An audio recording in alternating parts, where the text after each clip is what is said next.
حکیم یعقوب کی جہاں دیدہ نظر نے لمحے بھر میں ہماری کلائیوں پر پڑے ہتھکڑیوں کے سیاہ نشان دیکھ لیے۔ گھبرا کر بولا، تم کون ہو؟ کیا جیل سے بھاگ کر آئے ہو؟ بخت خان کے جسم میں تناؤ سا پیدا ہوا، جیسے وہ حکیم یعقوب کو شور مچانے سے پہلے ہی دبوچ کر اس کا منہ بند کر دینے کا ارادہ کر بیٹھا ہو۔ مگر میں نے دھیرے سے بخت خان کا ہاتھ دبا کر اسے تحمل کا اشارہ کیا۔ اگر آپ اجازت دیں تو ہم اندر بیٹھ کر بات کریں۔ میرے ساتھی کی حالت ٹھیک نہیں، اسے گہری چوٹ آئی ہے اور پہلے ہی کافی خون ضائع ہو چکا ہے۔ حکیم کی حکمت نے جیسے جوش مارا اور وہ بخت خان کا زخم دیکھ کر پل بھر کے لیے اپنی فکر اندیشے کا بھلا بیٹھا۔ ٹھیک ہے، اندر آ جاؤ۔ گھر کے چھوٹے سے صحن میں پیپل کا ایک پیڑ اور سامنے کھلا برآمدہ تھا، جہاں قطار میں 3 کمروں کے دروازے کھلتے تھے۔ حکیم نے اپنی بیٹھک میں ہمیں بٹھایا اور جلدی سے بخت کا زخم کھول کر دیکھا، پھر الماری سے چند دوائیوں کا لیب نکال کر بخت کی تازہ پٹی کر دی۔ زخم بہت گہرا ہے اور میرے پاس زیادہ دوائیں نہیں۔ پٹی روزانہ بدلنی ہوگی، مگر میں نے اپنا متے بہت پہلے بند کر دیا تھا۔ اب میں حکمت نہیں کرتا۔ بخت خان کو میں نے ایک جانب پڑے پرانے صوفے پر لٹا دیا۔ حکیم اب بھی ہمیں مشکوک نظروں سے دیکھ رہا تھا۔ تم نے بتایا نہیں کون ہو تم دونوں، اور اس ناہنجار اسلم کو کیسے جانتے ہو؟ ہم اسلم کے جیل کے ساتھی ہیں، قانون کی نظر میں مجرم ہیں، ہمیں کچھ روز کے لیے پناہ چاہیے۔ میں آپ کو کبھی زحمت نہ دیتا اگر بخت خان کی حالت اتنی خراب نہ ہوتی۔ اس کی طبیعت سنبھلتے ہی ہم یہاں سے روانہ ہو جائیں گے۔ حکیم یعقوب نے ایک لمبا سانس لیا۔ مطلب میرا شک صحیح تھا، تم دونوں جیل توڑ کر آئے ہو۔ میں چپ رہا۔ حکیم کے چہرے پر خوف سے زیادہ پشیمانی کی پرچھائیاں تھیں۔ تمہیں تانگے والے نے دیکھ لیا ہے۔ یہ گاؤں اتنا بڑا نہیں جہاں لوگ چہرے جلدی بھول جائیں۔ جلد یا بدیر یہ بات کھل جائے گی۔ میں نے بخت کی طرف دیکھا جو آنکھیں بند کر کے لیٹا لمبی لمبی سانسیں لے رہا تھا۔ ہم بات پھیلنے سے پہلے یہاں سے دور جا چکے ہوں گے۔ آپ بس اسلم کی خاطر 2-4 دن ہمیں پناہ دیں۔ حکیم یعقوب کچھ دیر ہم دونوں کی طرف فکر بھری نظروں سے دیکھتا رہا، پھر ایک گہری سانس لے کر بولا، میں تم لوگوں کے لیے کچھ کھانے پینے کا انتظام کرتا ہوں، تب تک تم بھی کچھ آرام کر لو۔ حکیم بیٹھک سے باہر جانے لگا، تبھی بخت خان نے پیچھے سے اسے آواز دے کر روکا۔ بخت خان کی آنکھیں ابھی تک بند تھیں۔ حکیم صاحب، گھر میں اور کون ہے ادھر؟ حکیم چونکا، کوئی نہیں، اب تو اکیلا رہتا ہوں، میں بیوی اللہ کو پیاری ہو گئی اور بال بچے اپنے گھروں کے ہو چکے ہیں۔ بخت نے آنکھیں کھولیں۔ گھر میں کوئی ہتھیار ہے؟ کوئی تمنچا وغیرہ، رائفل 2 نالی ٹائپ چیز پڑا ہے؟ حکیم پریشانی سے بولا، ہاں، پرانے وقتوں کا ایک ریوالور رکھا ہے اور چند گولیاں جنہیں چلانے کی کبھی ضرورت پیش نہیں آئی۔ مگر تم کیوں پوچھ رہے ہو؟ بخت خان کا جواب ہمیشہ کی طرح مختصر تھا، ضرورت پڑ سکتا ہے حکیم صاحب، تم وہ تمنچا ہمارے حوالے کر دو۔ حکیم کچھ ہچکچایا، مگر پھر بنا کچھ کہے اس نے بیٹھک کی اندرونی دیوار میں بنی ایک پرانی لکڑی کی الماری کا تالا کھولا اور اندر سے کچھ ٹٹول کر ایک پوٹلی سے باہر نکالی۔ کپڑے کی پوٹلی پر ایک پرانا امریکن ساختہ کولیٹ ریوالور اور تقریباً 30-35 گولیاں بندھی تھیں۔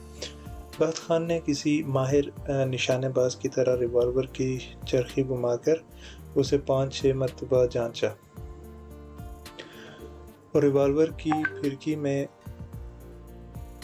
6 گولیاں بھر لیں۔ پھر میری طرف دیکھ کر بولا، عبداللہ خانان، تم نے کبھی پستول چلایا؟ نہیں، کبھی ضرورت نہیں پڑی، اور جو 2 گولیاں میرے کھاتے میں FIR میں درج ہیں وہ بھی کسی اور کے ہاتھ سے چلی تھیں۔ بخت خان نے اطمینان سے کہا، کوئی بات نہیں، ہم تم کو سکھا دے گا۔ تھوڑی دیر میں حکیم سلور کی ایک چینک میں ابلتی چائے، گرم پراٹھے اور ہاف فرائی انڈوں کا ناشتہ لیے کمرے میں داخل ہوا تو پل بھر میں اور بخت خان زمانے کے ہر فکر بلا کر ناشتے میں ایسے مگن ہوئے جیسے جیل سے بھاگے قیدی نہ ہوں، حکیم یعقوب کے گھر دعوت پر آئے کوئی خاص مہمان ہوں۔ شاید دنیا میں انسان کی سب سے بڑی تحریک اور سب سے بڑی مجبوری دونوں ہی اس ایک لفظ میں پوشیدہ ہیں، بھوک۔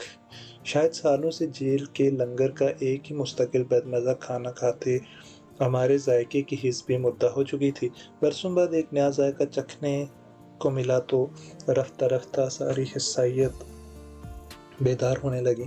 انسان اس نئے ذائقے کے پھیر میں کیا کچھ نہیں کر جاتا۔ اس کی پہلی خطا سے لے کر آخری بربادی شاید اسی ذائقے کی مرہون منت ہے۔ معدہ بھرنے کے بعد غنودگی محسوس ہونے لگی، مگر بخت خان نے مجھے ہوشیار کیا کہ ہم میں سے ایک کو ہر حال میں جاگنا ہوگا۔ شاید وہ حکیم یعقوب پر ابھی تک پورا بھروسہ نہیں کر پایا تھا۔ میں نے بخت کو سونے کا کہا اور خود نیند بگانے کی ترکیبیں کرنے لگا۔ یہ نیند بھی کیسی عجیب دشمن ہے، ہمیشہ ہماری خواہش کے برعکس مزاج رہتا ہے اس کا۔ شام ڈلنے سے پہلے حکیم نے بیٹھک میں جھانکا، مجھے گھر سے باہر جانا ہوگا، کچھ راشن وغیرہ لینا ہے اور باہر کی خبر بھی رکھنی ہے۔ میں آج پورا دن گھر سے نہیں نکلا، یہ گلی محلے کے لیے خلاف معمول بات ہے۔ بخت خان نے حکیم کی طرف دیکھا۔ نہیں حکیم صاحب، اس چار دیواری سے باہر جانا منع ہے، ہمارا مجبوری سمجھو۔ حکیم نے پریشانی سے میری طرف دیکھا۔ اس طرح تو لوگوں کو مزید شک ہو جائے گا، اور گھر میں روزمرہ کی اشیاء کی بھی ضرورت ہے۔ میں روز شام کو اسی وقت سودا سر لینے جاتا ہوں، کچھ پرانے دوستوں سے گپ شپ بھی ہو جاتی ہے، میں نہیں گیا تو وہاں آ جائیں گے۔ بخت خان کے سخت لہجے سے صاف لگ رہا تھا کہ وہ کسی صورت حکیم صاحب کو گھر سے باہر جانے دینے کا خطرہ مول نہیں لینا چاہتا۔ میں نے کچھ دیر صورتحال کا جائزہ لیا اور پھر حکیم سے کہا، ٹھیک ہے، آپ ہو آئیں، بازار سے ہم آپ کے آنے کا انتظار کریں گے۔ بخت خان نے پریشانی سے پہلو بدلا، مگر میرا فیصلہ سن کر چپ رہا۔ حکیم کے جانے کے بعد کچھ دیر کے کمرے میں خاموشی رہی، صرف دیوار پر لگے پرانے گھڑیال کی ٹک ٹک اور دور کہیں کھیتوں میں چلتی پن چکی کی کوک ماحول میں گونج رہی تھی۔ جب حکیم یعقوب کو گھر سے نکلے 2 گھنٹے سے بھی اوپر ہونے کو آئے تھے تو بخت خان کی بے چینی عروج پر پہنچ گئی۔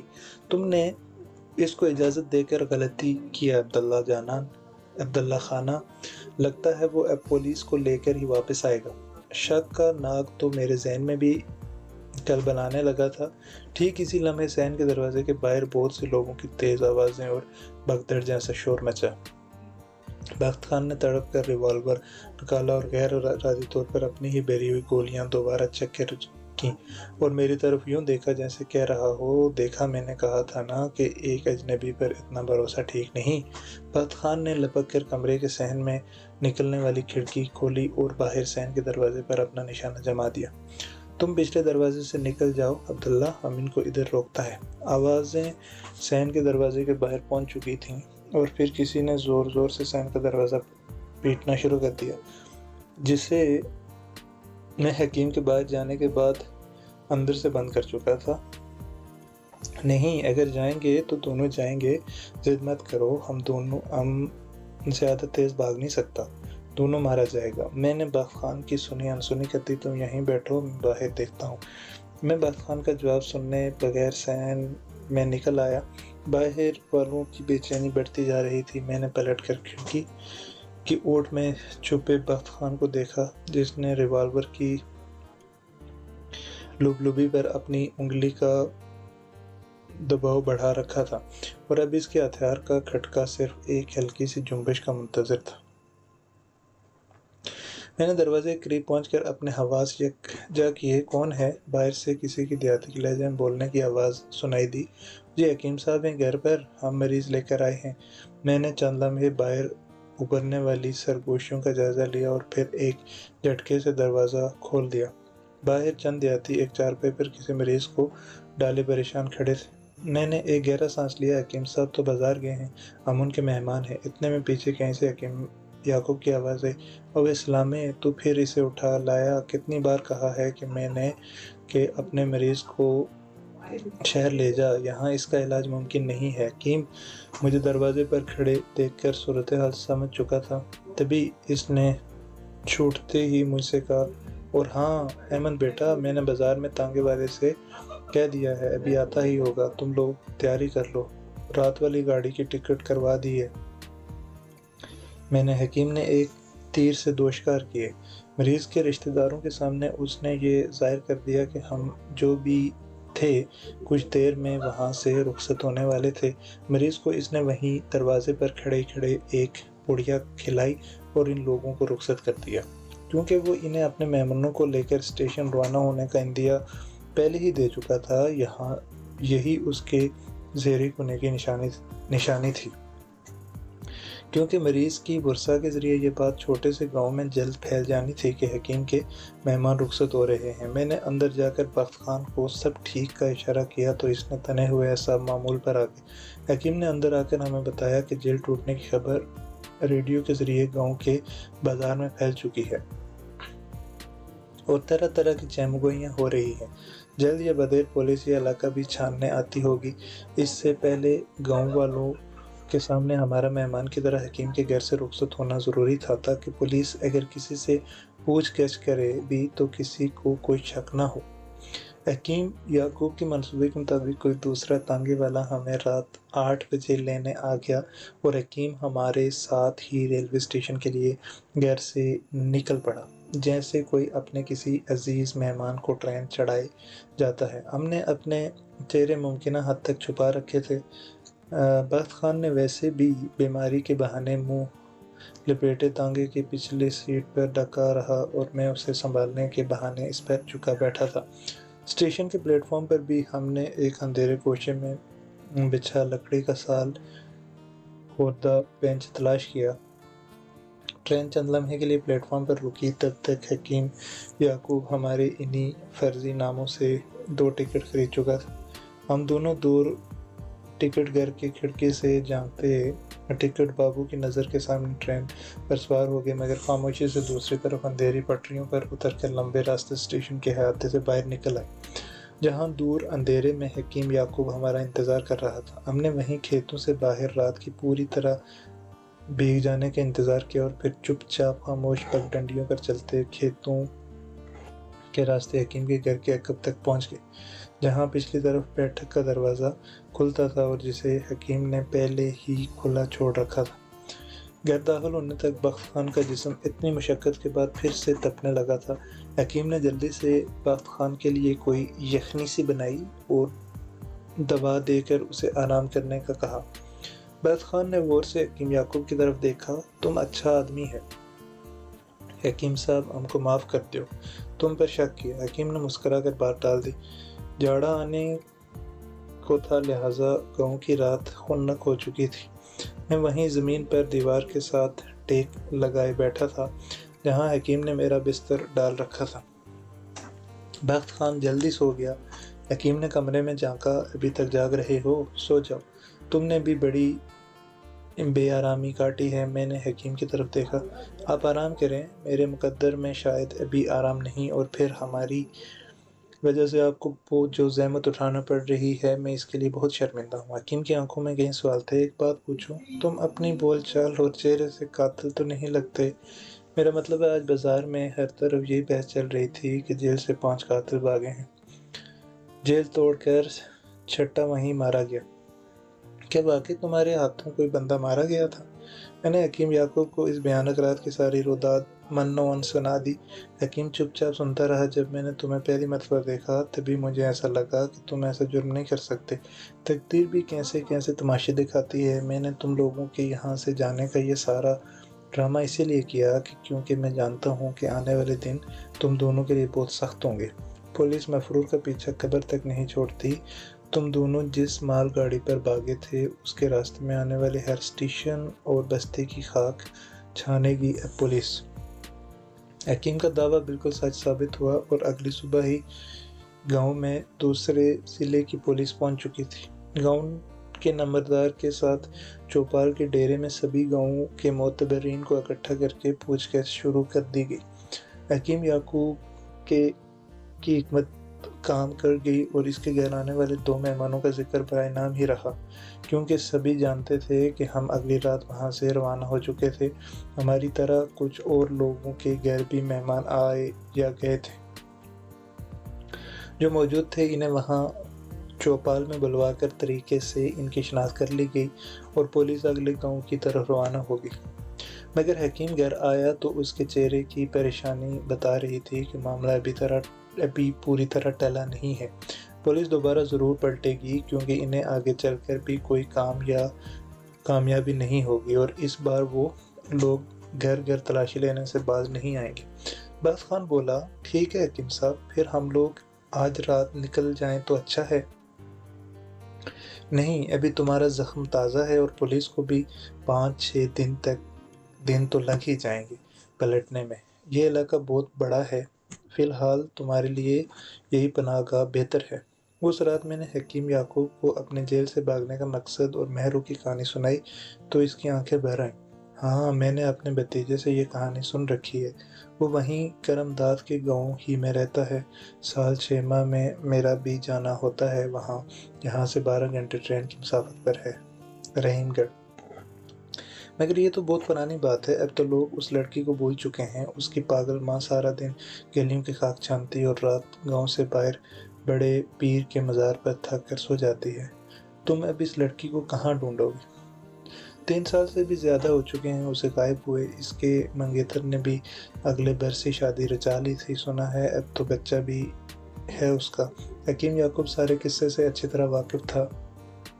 ان چھوٹے گاؤں دیہات میں آج بھی بات جنگل کی آگ کی طرح پھیلتی ہے اور پھر یادوں کا دھواں برسوں سلگتا رہتا ہے۔ ہم شہر والوں کی طرح کمزور یادداشت کے مالک نہیں ہوتے یہ لوگ، جہاں اگلے 2-4 دن ہی میں کسی دوسرے حادثے کا چھینٹا پچھلے حادثے کی سلگن بجھا دیتا ہے۔ جانے مجھے کیوں ایسا لگتا تھا کہ مہرو کی کہانی کا پہلا سرا مجھے اس کے گھر کے آس پاس ہی ملے گا۔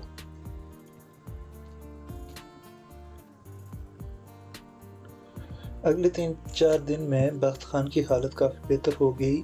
5ویں صبح گلی میں شور سا مچ گیا۔ حکیم کے پوچھنے پر گلی میں کھیلتے بچوں میں سے ایک نے دوڑتے دوڑتے ادھورا سا پیغام دیا، چاچو پولیس کی گاڑی آئی ہے بڑی سی، تلاشی ہو رہی ہے۔ میں نے بخت خان کی طرف دیکھا۔ ہمارا جانے کا وقت ہو گیا ہے۔ بخت خان نے جیب سے بہت سے روپے نکال کر حکیم کی جیب میں ڈالنا چاہے، مگر حکیم نے اس کا ہاتھ روک دیا۔ کیوں شرمندہ کر رہے ہو؟ میرے پاس تمہیں دینے کے لیے اس پستول کے علاوہ اور کچھ نہیں ہے، ورنہ ضرور تمہارے حوالے کر دیتا۔ میں نے حکیم کے شانے پہ ہاتھ رکھا۔ آپ کی دعائیں اس وقت سب سے قیمتی سوغات ہیں، دعا کیجیے گا کہ ہم اپنے مقصد میں کامیاب رہیں۔ حکیم سے گلے مل کر ہم پچھلے دروازے سے کھیتوں میں نکل آئے۔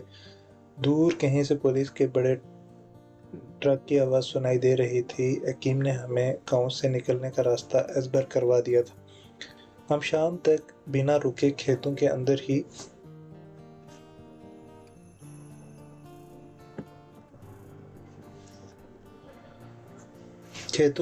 اندر چلتے رہے، مگر آبادی میں داخل ہونے سے پرہیز کیا۔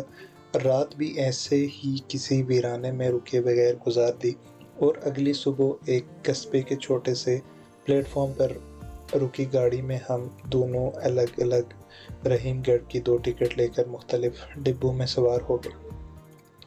ٹرین تیزی سے دوڑتی چھوٹے اسٹیشنوں پر بنا رکے آگے بڑھتی رہی۔ مجھے ایک عجیب سا احساس ہوا، جب ہم چھپنا چاہیں تو یہ پوری دنیا ہی چھوٹی پڑ جاتی ہے۔ ہر نظر مجھے اپنی جانب تکتی گھورتی محسوس ہو رہی تھی۔ کیسی عجیب دنیا ہے، یہ ظاہر اور نمایاں ہونا چاہتی ہے، انہیں ٹالتی ہے اور ان سے گریز کرتی ہے، مگر جو خود کو چھپانا خفیہ رکھنے کے خواہشمند ہوں انہیں گھور گھور کر بے نقاب کرنے کی کوشش کرتی ہے۔ اچانک گاڑی کی رفتار کم ہونے لگی، شام کا اندھیرا پھیل رہا تھا، تبھی گاڑی رکتے ہی چند پولیس والے ڈبے میں چڑھ آئے۔ ان میں سے ایک کی نظر مجھ پر پڑی۔ میں باقی لوگوں سے ذرا پرے ایک برتھ پر سوئے بزرگ کے قریب بیٹھا تھا۔ پولیس والا سیدھا میری طرف آیا، میرا جسم اکڑ سا گیا۔ کون ہو تم؟ شناختی کارڈ دکھاؤ۔